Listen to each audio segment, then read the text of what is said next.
নমস্কার, আপকামিং বাংলা চ্যানেলে আপনাদের সকলকে স্বাগত জানাই। ব্যাংকে ফিক্সড ডিপোজিট আছে, পোস্ট অফিসে সঞ্চয় প্রকল্প করা আছে, তাহলে সাবধান। পুরানো 15G 15H ফর্ম জমা দিলে কিন্তু আপনার টাকা কাটা যাবে। 1 এপ্রিল 2026 থেকে নতুন নিয়ম জানেন তো? এখন 15G 15H এর বদলে এসছে নতুন ফর্ম নাম্বার 121। আমরা আজকের ভিডিওতে জানবো কেন ফর্ম নাম্বার 121 জমা দেবেন, কারা ফর্ম পূরণ করবেন, কোথায় জমা দেবেন এবং ভুল এড়াতে কিছু টিপসও দেবো। ভুল হলেই বা কী শাস্তি আছে সেটাও জানাবো। কোন ক্ষেত্রে ফর্ম 121 লাগবে আর কোন ক্ষেত্রে ফর্ম 121 লাগবে না সেটাও জানাবো। আর যারা অলরেডি জমা দিয়েছেন তারা এরপর কি করবেন, ফর্ম 121 জমা দেওয়ার পরও টাকা কাটলে কীভাবে সেই টাকা রিফান্ড করবেন সেটাও জানাবো। চলুন কোনো টাইম ওয়েস্ট না করে ভিডিওটা শুরু করা যাক। প্রথমেই দেখিয়ে নেব ফর্ম নাম্বার 121-এর এই গুরুত্বপূর্ণ কোশ্চেনের উত্তরগুলো, তারপরে ফর্ম নাম্বার 121 কীভাবে ফিল আপ করবেন সেটাও দেখাবো। দেখুন, প্রথমেই বলে নিই ফর্ম নাম্বার 121 কেন জমা করবেন। না, এটি জমা করলে আপনার যে এফডি আছে বা যে সেভিংস অ্যাকাউন্ট আছে বা অন্যান্য যেসব জায়গা থেকে আপনি ইন্টারেস্ট ইনকাম পান, সেখানে সুদের ওপরে 10% যেটা টিডিএস কেটে নেয়, ট্যাক্স ডিডাক্টেড অ্যাট সোর্স, যেটা টিডিএসের ফুল ফর্মটা বলে দিলাম, যেটা কেটে নেয় সেটা আপনি সেভ করতে পারেন। আর কারা পূরণ করবেন, আগে ছিল 15G 15H আলাদা করা ছিল সিনিয়র সিটিজেনদের জন্য, আর যারা সিনিয়র সিটিজেন নন তাদের জন্য এখন পুরোটাই এক হয়ে গেছে। সিনিয়র সিটিজেনদের যদি আপনার ইন্টারেস্ট ইনকাম 1 লাখের মধ্যে থাকে এবং সাধারণ নাগরিক যারা আছেন তাদের 40,000-এর মধ্যে যদি লিমিট থাকে, ইন্টারেস্ট ইনকামের কথা বলছি, তাহলে আর আপনাদের আয় যদি করযোগ্য সীমার নিচে থাকে তাহলে আপনারা পূরণ করতে পারবেন। কোথায় জমা দেবেন, এটা ব্যাংক, পোস্ট অফিস বা পিএফ অফিসে জমা দিতে পারেন। আর ভুল এড়াতে কিছু টিপস দিয়ে রাখি। প্যান কার্ডের যে তথ্য এবং এস্টিমেটেড ইনকাম যেটা দেবেন, সেই তথ্যটা কিন্তু অবশ্যই সঠিক দেবেন। আর এই তথ্যটা যদি কোনো কারণে ভুল দেন তাহলে কিন্তু এখানে একটা শাস্তির ব্যবস্থাও রেখেছে। এখানে সেকশন 482 ধারা অনুযায়ী ভুল তথ্য দেওয়ার জন্য 3 মাস থেকে 2 বছর পর্যন্ত কারাদণ্ড হতে পারে, এর সঙ্গে জরিমানাও হতে পারে। এবার দেখুন, এই রকম ফর্মটা দেখতে, এটা পার্ট এটা দেখাচ্ছি ফর্ম নাম্বার 121-এ। এছাড়াও দেখুন এটা পার্ট বি আছে। পার্ট বিটা আপনাদের ফিল আপ করতে হবে না, এটা আপনারা যে সংস্থাতে জমা দেবেন, ধরুন ব্যাংক, পোস্ট অফিস, যেখানে জমা দেবেন, এখানে এই পার্ট বিটা সেখানকার কর্মীরা ফিল আপ করবেন। এবার পার্ট এতে আমি এক এক করে ফিল আপের প্রসেসটা আপনাদেরকে দেখিয়ে দিই।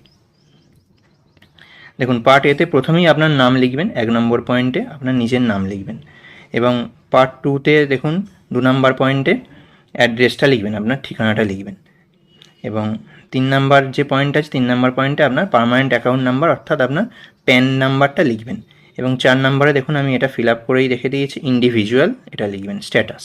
5 নম্বর রেসিডেন্ট স্ট্যাটাস, রেসিডেন্ট লিখবেন, এবং 5-এর এতে দেখুন এখানে দেখাচ্ছে যে আপনি কি 60 বছরের ওপরে না 60 বছরের নিচে আপনার বয়স। যদি 60 বছরের ওপরে হয় তাহলে ইয়েসে টিক করবেন, আর যদি আপনার 60 বছরের নিচে হয় তাহলে নোতে টিক করবেন। এরপর আপনার ইমেল আইডি দেবেন, এরপর কন্ট্যাক্ট নাম্বারে কান্ট্রি কোড এখানে +91 হবে, এটা আমি লিখেই দিয়েছি। এরপরে আপনি আপনার মোবাইল নাম্বারটা বসাবেন, এবং এরপরে ট্যাক্স ইয়ার যেটা আছে সেটা 2026-27 হবে। আশা করি এটা পুরোপুরি বোঝা গেছে। এরপরে দেখুন এর পরের পার্টটা, পার্ট এর পরের যে অংশটা আছে 8 নম্বর পয়েন্টের পর থেকে 9 নম্বর পয়েন্ট থেকে আপনাদেরকে দেখাচ্ছি। দেখুন 9 নম্বর পয়েন্টে দেওয়া আছে নেচার অফ ইনকাম, এখানে 5E হবে। 5E এই কোডটা কোথা থেকে পেলাম যদি বলেন, দেখুন এখানে একটা লিস্ট আছে, এই লিস্টে দেখুন আমি একটা জুম করে দেখাচ্ছি। 5E যে পয়েন্টটা আছে, 5-এর ই পয়েন্ট যেটা আছে দেখুন, interest on securities, interest other than interest on securities by banking company or a cooperative society carrying on the business banking or interest by post office deposit। এই যে ব্যাংক, পোস্ট অফিসের deposit যা কিছু আছে সেটা আপনার এই 5E-তে আসবে, সেই জন্য এখানে 5E লিখেছি। এটাও আপনারা এখানে ফিল আপ করার সময় 5E লিখবেন। 9 নম্বর পয়েন্টটা। 10 নম্বর পয়েন্টে দেখুন এস্টিমেটেড ইনকাম, এটা আমি একটা জাস্ট ডামি হিসাবে লিখে রেখেছি 7,000। ধরুন আপনি 1 লাখ টাকা 1 লাখ টাকা একটা ফিক্সড করে রেখেছেন, যেটা 7% হারে ইন্টারেস্ট হচ্ছে, তাহলে আপনার এখানে 7,000 টাকা ইন্টারেস্ট পাবেন। সেরকম আপনি আপনার টোটাল যা আপনার ফিক্সড করা আছে এবং অন্যান্য যে আপনার রেকারিং আছে সেগুলো থেকেও যে ইন্টারেস্ট আসছে সেই ইন্টারেস্টটা যোগ করে এখানে বসাবেন। এরপরেতে দিয়েছে যে আপনি কি এছাড়াও, ধরুন আপনি SBI-এ দিচ্ছেন এটা, এছাড়াও ধরুন আপনি PNB-তে দিয়েছেন একটা, যে এছাড়াও কি আপনি অন্য কোথাও এরকম ফর্ম নাম্বার 121 দিয়েছেন, তখন আপনাকে এখানে যদি দেন তাহলে ইয়েসে টিক করবেন, আর যদি কোথাও না দেন একটা জায়গাতেই দেন তাহলে নোতে টিক করবেন। যদি আপনি নো করেন তাহলে এই পরের ঘরগুলো কিন্তু আপনার আর লাগবে না। আর যদি আপনি ইয়েস করেন তাহলে এখানে যদি আপনি ইয়েস করেন তাহলে কিন্তু আপনার লাগবে। ধরুন আপনি এসবিআইতে দিচ্ছেন এটা, এর আগে একটা পিএনবিতেও জমা দিয়েছেন বা একটা পিএনবিতে জমা দেবেন, তখন এখানে আপনার 1 লিখবেন। বা এখানে যদি আপনি আরও দুটো জায়গায় জমা দেন তাহলে এখানে আপনি 2 লিখবেন তখন। এবারে সেখানে কত টাকার জন্য জমা দিয়েছেন সেটা এই তার নিচে 11 বি, এই যে কলাম নাম 11 বি, এই যে রোটা আছে এখানে লিখবেন। ধরুন সেখানে আপনার ইন্টারেস্ট হচ্ছে 2000 টাকা। আমি এটা জাস্ট একটা অ্যাজামশানের জন্য লিখেছি, আপনি কিন্তু আপনারটা লিখবেন। 2000 টাকা হচ্ছে, সেটা এখানে লিখলেন। এবারে তারপরে দেখুন 12 নম্বর যে রোটা আছে সেখানে লেখাই আছে 10 আর 11 বি, এই দুটো জয়েন করে বসাতে। এবার দেখুন আমার 10-এ আমি লিখেছিলাম একটা অ্যাজামশান ধরে 7000 টাকা, এবং 11 বিতে লিখেছিলাম 2000 টাকা। তাহলে 7000 আর 2000 আমি যোগ করে এখানে 9000 টাকা বসিয়েছি 12 যে রোটা আছে সেখানে। এবারে দেখুন 13 নম্বর রোতে বলছে estimated total income of the tax ইয়ার।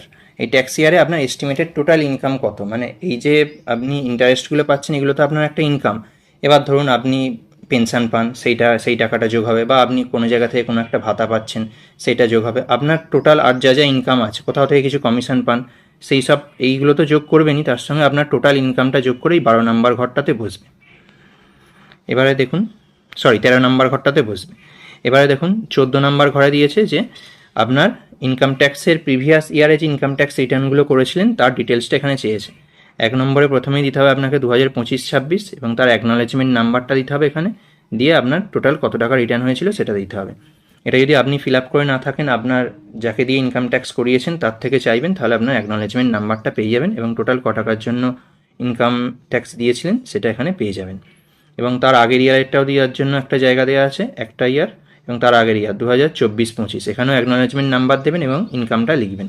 এবার ইনকাম ট্যাক্সের ফর্ম যদি আপনি নিজেই চান তো নিজেই ফিল আপ করতে পারেন, সেটা যদি আপনি চান যে আমি ভিডিওতে সহজভাবে বুঝিয়ে বলে দিই তাহলে নিচে কমেন্টে জানিয়ে দেবেন যে ইনকাম ট্যাক্সের ফর্ম কী করে ফিল আপ করতে হয়, সেই ভিডিওটা একটু দিন, তাহলে আমি ভবিষ্যতে আপলোড করে দেবো। এরপর দেখুন, এরপর আর কিছুই নেই, ডিক্লারেশানে আপনার নাম লিখবেন, ওপরে এই জায়গাটাতে আপনার নাম লিখবেন শুধু, এখানে প্লেস লিখবেন যে জায়গা থেকে আপনি এই ফর্মটা ফিল আপ করে দিচ্ছেন, ডেট লিখবেন এবং এখানে আপনার সিগনেচার করবেন, এখানে আপনার নাম ক্যাপিটাল লেটারে লিখবেন। এই কাজটা করা হলেই আপনার পার্ট এ পুরোপুরি ফিল আপ করা হয়ে যাবে, দিয়ে আপনি ব্যাংকে বা পোস্ট অফিসে যেখানে জমা দিয়ে আসবেন।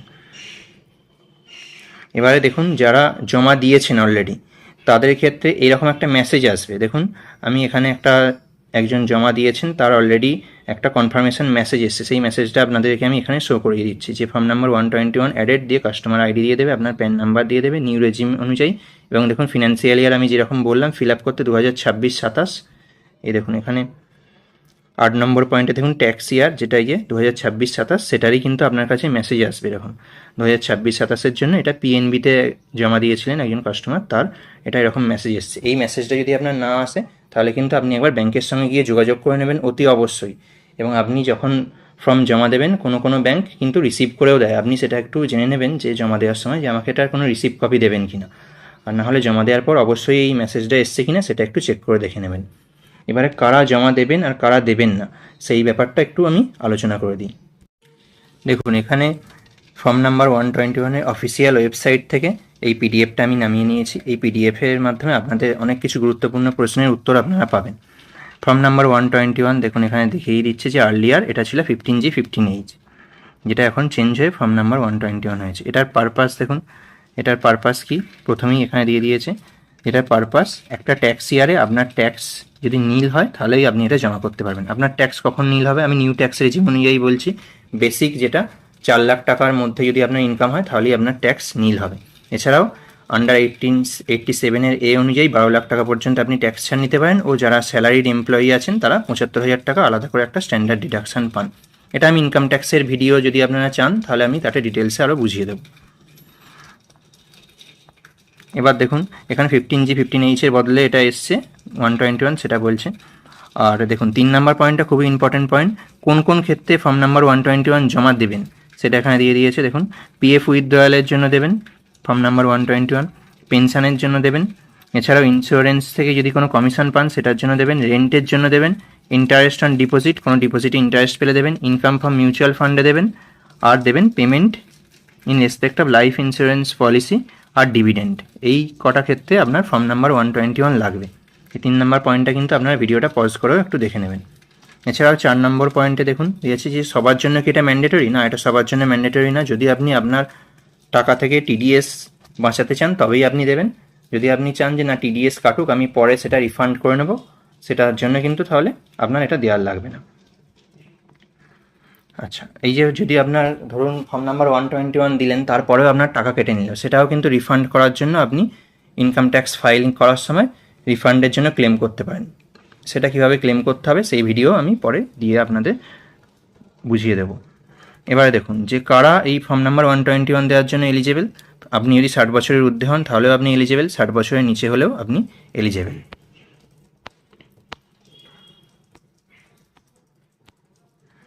এবার দেখুন এখানে যে বলছে যে প্যান নাম্বার দেওয়া কি ম্যান্ডেটরি।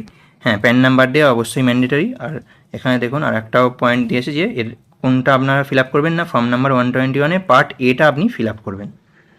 আচ্ছা, এরপরেতে জানতে চাইছে যে এর কি কোনো টাইম লাইন আছে, যে ফর্ম নাম্বার 121 সাধারণত এপ্রিল মে মাসেই ব্যাঙ্ক বা পোস্ট অফিসে নেওয়া হয় না। এর কিন্তু অ্যাকচুয়ালি কোনো টাইম লাইন নেই, কিন্তু ব্যাঙ্ক বা পোস্ট অফিস এইসব যে সংস্থাগুলো আছে তাদের নিজেদের সুবিধার্থে একটা টাইম লাইন দিয়ে দেয়। কারণ সারা বছর ধরে যদি ফর্ম নাম্বার 121 দেওয়া হতে থাকে তাহলে একটা কাজে হ্যাপাজার্টের চান্স থাকে। অ্যাকচুয়ালি আপনি ধরুন একটা সেপ্টেম্বর মাসে ফিক্সড করেছেন 2025 সালে, এবার 2026 সালের সেপ্টেম্বর মাসে এলে আপনার ইন্টারেস্টটা ক্রেডিট হবে, 1 বছর হবে। আপনি সেপ্টেম্বর মাসের আগেই ফর্ম নাম্বার 121 দিয়ে দিলেন তাহলে কিন্তু আপনার কোনো টিডিএস কাটার ভয় নেই। এবারে সেটা আপনি এপ্রিল মাসেও দিতে পারেন, আগস্ট মাসেও দিতে পারেন, যে কোনো মাসেই দিতে পারেন, কিন্তু আপনার ওই যে ইন্টারেস্টটা ক্রেডিট হবে তার আগে আপনি ফর্ম নাম্বার 121 দেবেন। এরপর দেখুন এরপরে আর সেরকম বিশেষ কিছু এখান থেকে বলার নেই। এবার দেখুন আর একটা পয়েন্ট, এই লাস্ট পয়েন্টটা একটা গুরুত্বপূর্ণ জিনিস বলেছে যে একটা পার্সনের যদি নানান রকম মাল্টিপল পেয়ারের কাছ থেকে ইনকাম থাকে তাহলে কি তাকে ফর্ম নাম্বার 121 দিতে হবে? হ্যাঁ, তাকে অবশ্যই ফর্ম নাম্বার 121 দিতে হবে। এক্ষেত্রে আর একটা যা কোশ্চেন অনেকের থাকে সেটা বলে রাখি যে সেভিংস অ্যাকাউন্টে আপনার যে টাকাটা পড়ে আছে সেটার জন্য কিন্তু কোনো ফর্ম নাম্বার 121 লাগে না। এছাড়াও আপনি আপনার ব্যাংকে যতগুলো এফডি আছে সবগুলো নিয়ে কিন্তু একটাই ফর্ম নাম্বার 121 দিতে পারেন। একটা ব্যাংকে একটাই ফর্ম নাম্বার 121। ধরুন আপনি এসবিআই একটা দিলেন, এসবিআই ধরুন আপনার 3টে এফডি আছে, 3টের জন্য একটাই লাগবে। এবার আপনি পিএনবিতে ধরুন আপনার 2টো এফডি আছে, তাহলেও কিন্তু তার জন্য একটা লাগবে। ব্যাংক ওয়াইজ একটা একটা করে লাগে। এবার ধরুন আপনার পোস্ট অফিসে 3টে সঞ্চয় প্রকল্প আছে, তার জন্য একটা দিলেন, তাহলে আপনি টোটাল 3টে দিলেন। তো পোস্ট অফিসের জন্য একটা, এসবিআই এর জন্য একটা, পিএনবির জন্য একটা, এরকম অন্যান্য ব্যাংকে থাকলে সেখানের জন্য একটা একটা করে দেবেন, কিন্তু পার ফিক্সড ডিপোজিট প্রতি আপনার কিন্তু দিতে হবে না এটা। এবারে দেখুন অনেকে প্রশ্ন করেন যে পোস্ট অফিসের কিন্তু বেশ কিছু ক্ষেত্রে ছাড় আছে, কোন কোন ক্ষেত্রে 121 দিতে হয় না সেটা বলে দিই। পোস্ট অফিসে যদি আপনার এনএসসি থাকে তাহলে কিন্তু আপনার লাগবে না। যদি আপনার কেভিপি থাকে তাহলেও কিন্তু আপনার ফর্ম নাম্বার 121 লাগছে না। যদি আপনার কোনো পিপিএফ অ্যাকাউন্ট থাকে পোস্ট অফিসে বা ব্যাংকে তাহলেও কিন্তু আপনার ফর্ম নাম্বার 121 লাগবে না। এছাড়াও অনেক আরও স্কিম আছে যেগুলোর জন্য ফর্ম নাম্বার 121 লাগে, আবার কোনো কোনো ক্ষেত্রে লাগে না। এগুলো পপুলার স্কিম, এগুলোর জন্য আমি বলে দিলাম। আপনাদের যদি এরকম কোনো কোশ্চেন থাকে অবশ্যই কমেন্ট বক্সে আমাকে জানান। আশা করি ফর্ম নাম্বার 121 নিয়ে আপনাদের আর কোনো কনফিউশন নেই। ভিডিওটি আপনার পরিচিত জনদের সাথে শেয়ার করুন যাতে তারাও তাদের টিডিএস বাঁচাতে পারে। আর আপনি এরকম গুরুত্বপূর্ণ আপডেট মিস করতে না চাইলে চ্যানেলটা সাবস্ক্রাইব করে রাখতে পারেন। ধন্যবাদ।